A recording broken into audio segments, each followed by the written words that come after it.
আল্লাহ সুবহানাহু ওয়া তাআলা অত্যন্ত গুরুত্বপূর্ণ মানুষের জীবনের সাথে জড়িত এই রকম মৌলিক পাঁচটি পরীক্ষার হিংস দিয়েছেন। বুঝবেন, আল্লাহ বলেন وَلَنَبْلُوَنَّكُمْ بِشَيْءٍ مِّنَ الْخَوْفِ وَالْجُوعِ وَنَقْصٍ مِّنَ الْأَمْوَالِ وَالْأَنفُسِ وَالثَّمَرَاتِ وَبَشِّرِ الصَّابِرِينَ। আল্লাহু আকবার। পাঁচটি পরীক্ষা আল্লাহ রাব্বুল আলামিন বলেন ওয়ালানাবলুওয়ান্নাকুম বিশাইইম মিনাল খাউফ। নাম্বার 1, এক নম্বর হলো আমি মানুষদেরকে, ইমানদারদেরকে খৌফ মানে ভয় দিয়ে পরীক্ষা করব।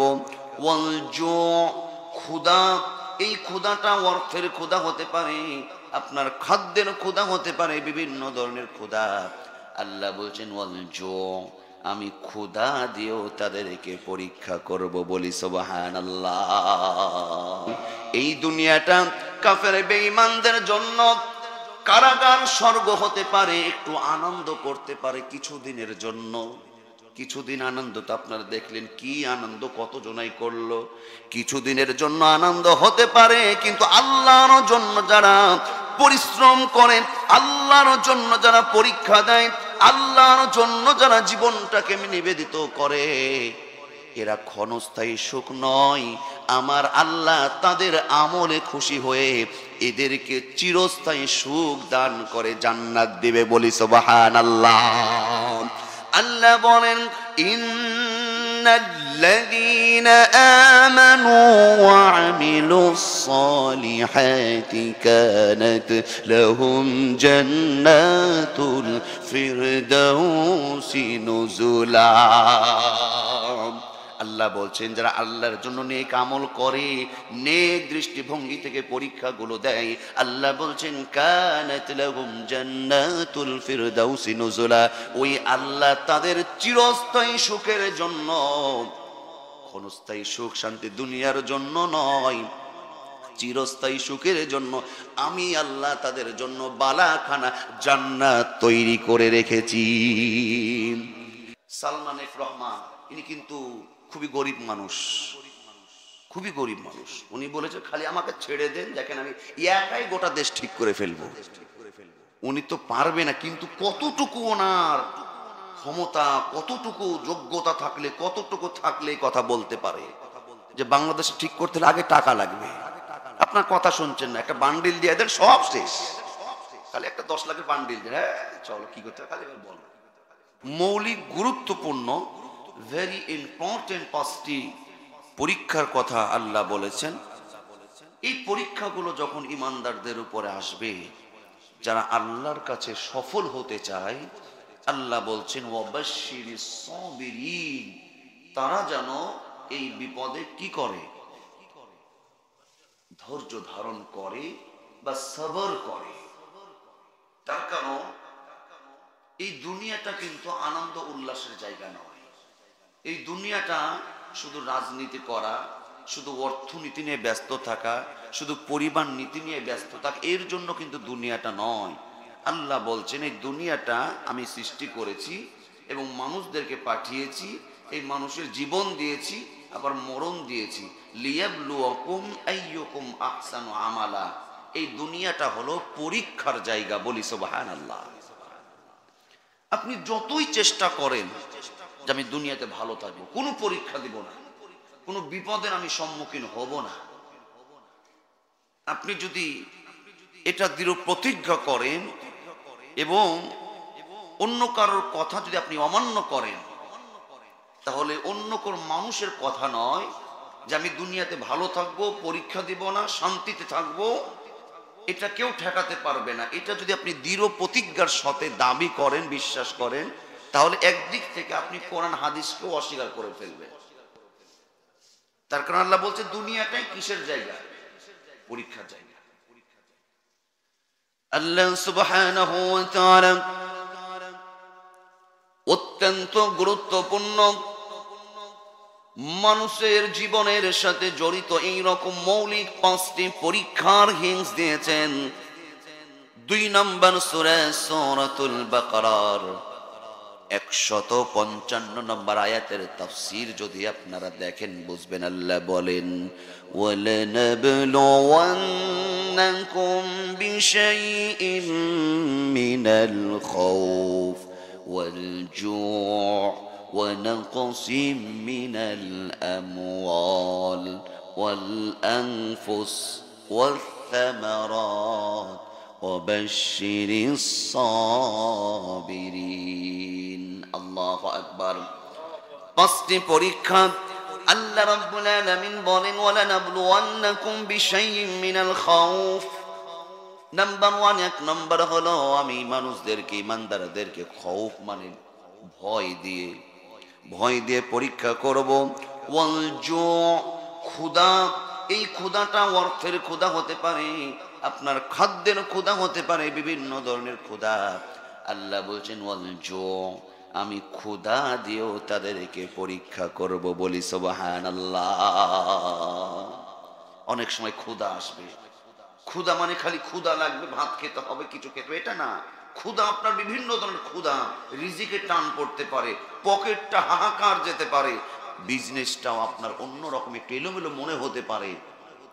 এই রকম ক্ষুধার বিপদ আসলেও কি করতে হবে? অবাশশিরিস সাবিরিন। 3 নম্বর ওয়া নাকসিম মিনাল আমওয়াল।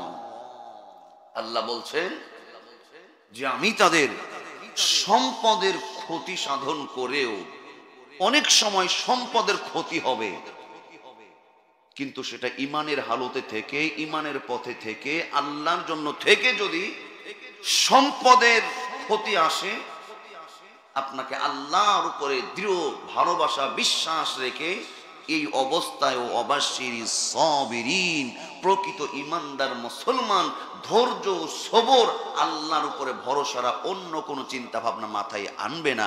কথা বলুন ঠিক কিনা? ওয়ানাকসিম মিনাল আমওয়াল।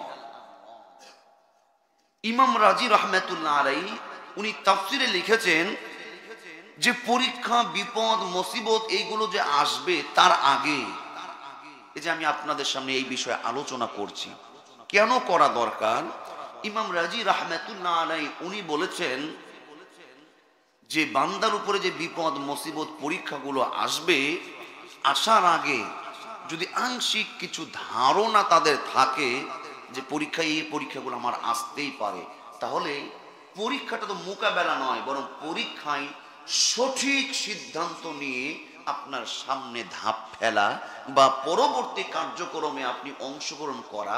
পরীক্ষার যদি ধারণাগুলো আপনার থাকে তাহলে কিন্তু পরীক্ষা দেওয়াটা কঠিন হবে না, সহজ হবে?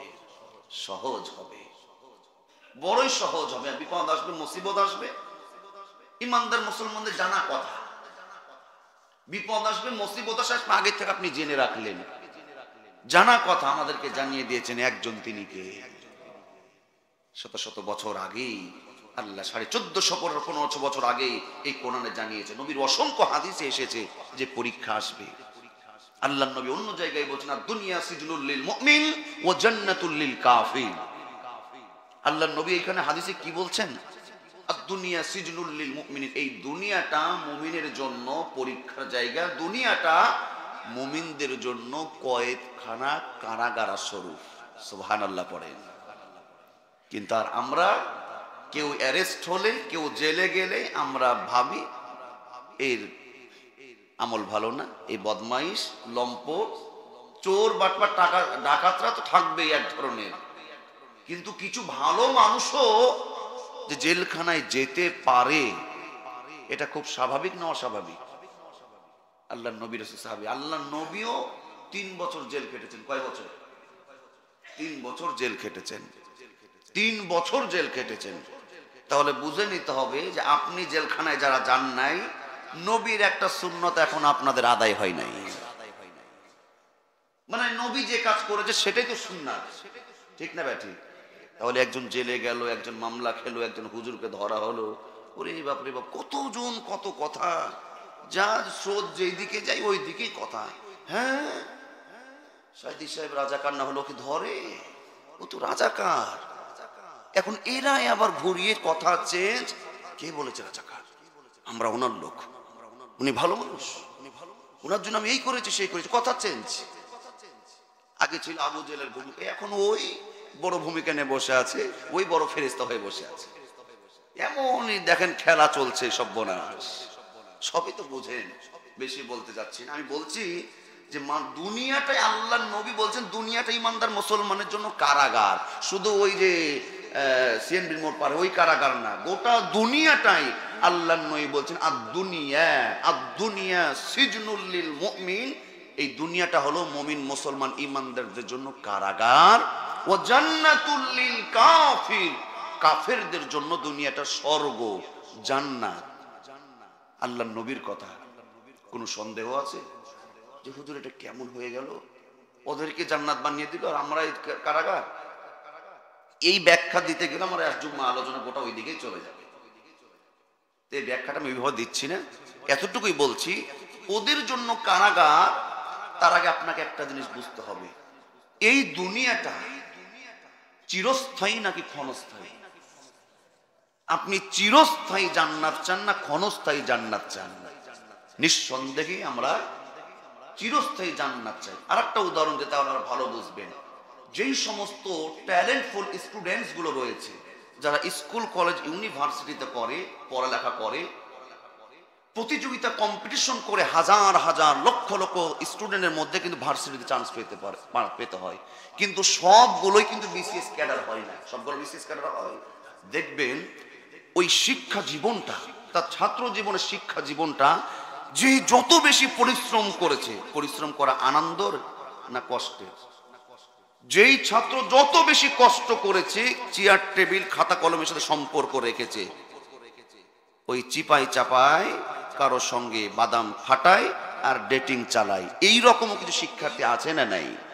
আমি বোঝানোর জন্য বলছি, যারা লেখাপড়ার সাথে সম্পর্ক নাই, চিপাই চাপায় গিয়ে বাদাম ফাটায় আর খায় আর যা ইচ্ছা তাই করে, এইভাবে কিন্তু শিক্ষা জীবনটা পার করে দেয়। বলুন তো, চিপাই চাপায় বসে থেকে যা ইচ্ছা তাই করে ডেটিং চালায়, ওই সময়টার জন্য ওর জন্য বেদনার না আনন্দের? ওই ছাত্র যে আনন্দ চালায়। আর অন্য ছেলে পেলে আছে যারা ট্যালেন্টফুল, যারা প্রকৃত সফল কাম হয়, তারা কারা? ওই চিপাই চাপাই গিয়ে বাদাম ফাটাই না, ডেটিং চালাই না, খাতা কলম বই টেবিলে সে সম্পর্ক করে, সাধনা করে, কষ্ট করে। ওই যে ক্ষণস্থায়ী সুখ, চিপাই চাপাই না গিয়ে লেখাপড়া করে, সাধনা করে, চোখের কোনাগুলো বসিয়ে দিয়ে কালো এরকম একবারে বসে যায়, ঢুকে যায়, চেহারা দেখবেন যে খারাপ, কিন্তু ওর রেজাল্ট দেখবেন সবার চাইতে ভালো, আলহামদুলিল্লাহ। কেন বললাম?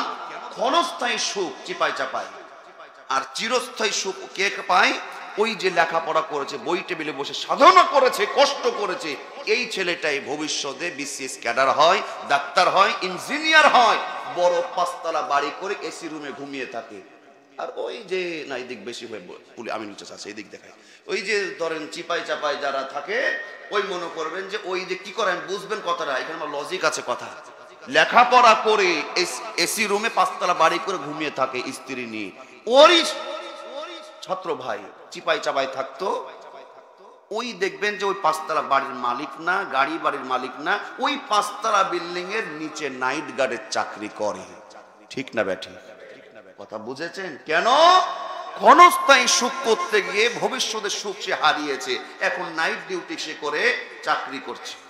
আর যেই সন্তানটা তার ভবিষ্যৎ সফলতার জন্য চিপাই চাপাই না গিয়ে লেখাপড়া করে চোখের কোনায় দাগ ফেলে ফেলেছে, পরীক্ষাগুলো সুন্দরভাবে দিয়েছে, পোশাক টাশাক বেশি গেট আপ ছিল না, এই ছেলেটাই বাড়ি গাড়ি স্ত্রী নিয়ে পরিবার নিয়ে তার ভবিষ্যৎ জীবনটা সুন্দর করে দিয়েছেন একজন, তিনি কে? আল্লাহর নবী এই জন্য বলেন, দুনিয়া সিজনুল লিল মুমিন ওয়া জান্নাতুল লিল কাফির। এই দুনিয়াটা কাফের বেঈমানদের জন্য কারাগার, স্বর্গ হতে পারে, একটু আনন্দ করতে পারে কিছুদিনের জন্য। কিছুদিন আনন্দ তো আপনারা দেখলেন, কি আনন্দ কতজনাই করলো, কিছুদিনের জন্য আনন্দ হতে পারে, কিন্তু আল্লাহর জন্য যারা পরিশ্রম করে, আল্লাহর জন্য যারা পরীক্ষা দেয়, আল্লাহর জন্য যারা জীবনটাকে নিবেদিত করে, এরা ক্ষণস্থায়ী সুখ নয়, আমার আল্লাহ তাদের আমলে খুশি হয়ে এদেরকে চিরস্থায়ী সুখ দান করে জান্নাত দিবে। বলি সুবহানাল্লাহ। আল্লাহ বলেন, ইন্নাল্লাযীনা আমানু ওয়া আমিলুস সালিহাতি কানাত লাহুম জান্নাতুল ফিরদাউসি নুজুলা। আল্লাহ বলছেন, যারা আল্লাহর জন্য নেক আমল করে, নেক দৃষ্টিভঙ্গি থেকে পরীক্ষাগুলো দেয়, আল্লাহ বলছেন কানাত লাহুম জান্নাতুল ফিরদাউসি নুজুলা, ওই আল্লাহ তাদের চিরস্থায়ী সুখের জন্য, ক্ষণস্থায়ী সুখ শান্তি দুনিয়ার জন্য নয়, চিরস্থায়ী সুখের জন্য আমি আল্লাহ তাদের জন্য বালাখানা জান্নাত তৈরি করে রেখেছি। সেইখানে কতদিন থাকবেন, কত বছর? শুধু কি 16 বছর? 16 বছর না, 100 বছর নয়। আমার আল্লাহ বলেন, খালিদিনা ফিহা লা ইয়াবগুনা আনহা হিওয়ালা। আমার আল্লাহ বলেন, সেইখানে তারা যুগের পর যুগ, কালের পর কাল পার করে দিবে। যতদিন ইচ্ছা ততদিন থাকবে, আপনার ইচ্ছা কখনো বিনষ্ট হবে না। ওইখান থেকে বের হতে কারো মনও চাইবে না, কেউ তাকে বের করার ক্ষমতা রাখবে না। বলি সুবহানাল্লাহ। সেই সুখ শান্তি আমরা চাই কি চাই না? চিরস্থায়ী সুখের জন্য ক্ষণস্থায়ী সুখকে বিসর্জন দিতে হবে আল্লাহর সন্তুষ্টর জন্য। আল্লাহর পক্ষ থেকে যখন পরীক্ষাগুলো আসবে, আল্লাহ বলছেন ওয়ানাকুসিম মিনাল আমওয়াল। দেখবেন অনেক ব্যবসায়িকের, অনেক বিজনেসম্যানের সঠিক পথে থাকার জন্য, মুখে দাড়ি থাকার জন্য, আলেম ওলামাদের সাথে সম্পর্ক হওয়ার কারণে অনেক বিজনেসম্যানের এই কিছুদিনের মধ্যে গেছে যে কোটি কোটি টাকা ব্যবসা ধসে নেমেছে। কোটি কোটি টাকা ষড়যন্ত্র করে তাদের ব্যবসাকে অনেকে নষ্ট করে দিয়েছে। কথা বলুন ঠিক না ব্যাটি? একটু মিলিয়ে নেবেন। এগুলো তো আগেও হয়েছে, এখনো হচ্ছে, আগামীতেও। ওয়ানাকুসিম মিনাল আমওয়াল। আল্লাহ বলছেন সম্পদের ক্ষতি তোমার আসতে পারে। সম্পদের ক্ষতির ভয়ে অনেকে সঠিক পথ থেকে ফিরে আসে না, এই বেঠিক পথ থেকে ফিরে আসে না। সালমান এফ রহমান, ইনি কিন্তু খুবই গরিব মানুষ, খুবই গরিব মানুষ। উনি বলেছে খালি আমাকে ছেড়ে দেন, দেখেন আমি একাই গোটা দেশ ঠিক করে ফেলবো। উনি তো পারবে না, কিন্তু কতটুকু ওনার ক্ষমতা, কতটুকু যোগ্যতা থাকলে, কতটুকু থাকলে কথা বলতে পারে যে বাংলাদেশে ঠিক করতে হলে আগে টাকা লাগবে। আপনার কথা শুনছেন না, একটা বান্ডিল দিয়ে দেন, সব শেষ। খালি একটা 10 লাখের বান্ডিল দেন, হ্যাঁ চলো কি করতে খালি বলো। সালমান এফ রহমানের কথা কেন বললাম? উনাকে আল্লাহ পাক অনেক টাকা দিয়েছেন, টাকা পয়সা কিন্তু অভাব নাই, ওই ব্যাখ্যা দিতে গেলেই 1 ঘন্টা লাগবে। আল্লাহ পাক ওনাকে এত সম্পদ দিয়েছেন, কিন্তু এত সম্পদ, এত কিছু দিয়েছেন, পরিচিত আলোচিতদের নামটা মুখে নিলাম, এত সম্পদ দিয়েছে, সেটা আল্লাহর জন্য রক্ষণাবেক্ষণ না করে, দেখেন একটু দুনিয়ার বিপদ থেকে বাঁচার জন্য, দুনিয়ার বিপদ থেকে বাঁচার জন্য, দুনিয়ার বিপদ থেকে বাঁচার জন্য, পরকালের শান্তি, পরকালের সুখ যেইখানে, আপনার এত বড় বড় দাড়ি, মুখে দাড়ি রাখে, ইহকালের শান্তির জন্য না পরকালের শান্তির জন্য? এই দুনিয়ার বিপদ থেকে একটু বাঁচার জন্য সেভ করেছিল। ওর উদ্দেশ্য তো বিপদ থেকে বাঁচার জন্য, যেন আমাকে না ধরতে পারে। ঠিক না ব্যাটি? বলছি কেন? ওনাকে ছোট করার জন্য না, আমাদের সংশোধনের জন্য, যে যতই বিপদ আসুক, মুসিবত আসুক, আমি হকের পক্ষে থাকবো। সালমান এফ রহমানের হকের মধ্যে উপরে ছিল, দাড়িটা তো ছিল, সুন্নত ছিল, কিন্তু দেখেন দুনিয়ার বিপদ, এটা তো একটা বিপদে ধরে ফেলবে, অ্যারেস্ট করবে, দাড়ি মাড়ি সব কেটে ফেলে দিল। আমি বলতে চাচ্ছি, এটা বুঝাতে চাচ্ছি, যতই বিপদ আসুক, আপনি সত্যের পক্ষে আছে, মুখে দাঁড়িয়ে আছে, নবীর সুন্নাহ আছে, বিপদ যতই আসুক না কেন, আমার সম্পদ সব চলে যা, কিন্তু আমাকে হকের উপরে টিকেই থাকতে হবে। কথা বলুন ঠিক না ব্যাটি? কেউ রাগ করেন না, আমাদের আমলের উন্নতির জন্য বলতে। তিন নম্বর বলেন ওয়া নাকসিম মিনাল আমওয়াল,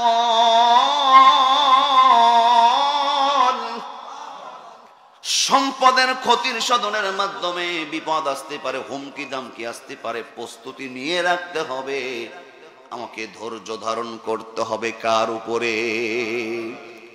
দুই নম্বর, তিন নম্বর গেল। চার নম্বর ওয়া নাকসিম মিনাল আমওয়ালি ওয়াল আনফুস, ওয়াল আনফুস, আল্লাহ বলছেন ইমানদার মুসলমানদের উপরে এমন পরীক্ষা আসতেও পারে যে তার প্রাণের ক্ষতি হয়ে যাবে, প্রাণ চলে যাবে, জীবন শেষ হয়ে যাবে, তারপরেও ইমানদার মুসলমান ধৈর্য ধারণ করবে।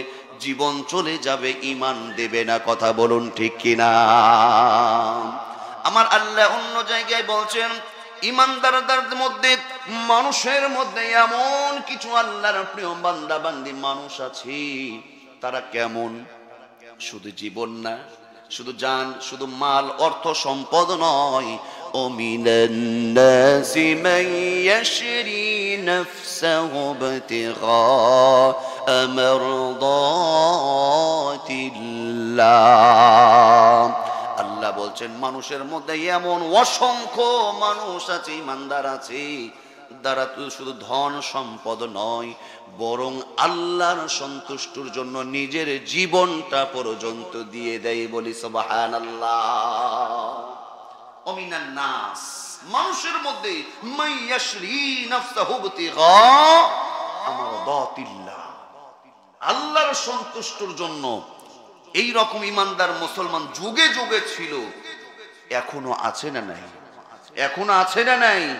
আপনার আমার ইমানের দুর্বলতা থাকতে পারে, কিন্তু এখনো এই রকম ইমানদার আছে যারা আল্লাহর সন্তুষ্টির জন্য কিসের ব্যবসা, কিসের ধন সম্পদ, নিজের জীবনটা দিয়ে দেয়। বলি আল্লাহু আকবার। কাফের বেঈমানরা সাহাবীদের উপরে কত অত্যাচার করেছে। খাব্বাবকে কয়লার আগুনে পুড়িয়েছে, তার কোমরটাকে পুড়িয়ে গোশতগুলো ছারকার করে দিয়েছে। হুবাইবকে নির্যাতন করা হয়েছে। আল্লাহ বলেন ওয়া নাকসিম মিনাল আমওয়ালি ওয়াল আনফুসি ওয়াত থামারাত। 4 নম্বর ওয়ান আনফুস, প্রাণের উপরে পরীক্ষা আসতে পারে। ওয়াস থামারাত, আপনার ফসল ফল ফলাদি ব্যবসা বাণিজ্য জমির উপরে, আপনার আবাদের উপরে ধস নেমে বিপদ আসতে পারে। সকল পরীক্ষায় ইমানদার মুসলমান কাজ করবে। অবাশশিরিস সাবিরিন। বলি আল্লাহু আকবার। এই বিপদে যারা ধৈর্য ধরবে, আল্লাহ বলেন তারা সফল কাম। বলি সুবহানাল্লাহ। আল্লাহ পাক আমাদের সকল বিপদে মুসিবতে ধৈর্য ধারণ করার তৌফিক দান করুন। আমরা বলছি আমিন।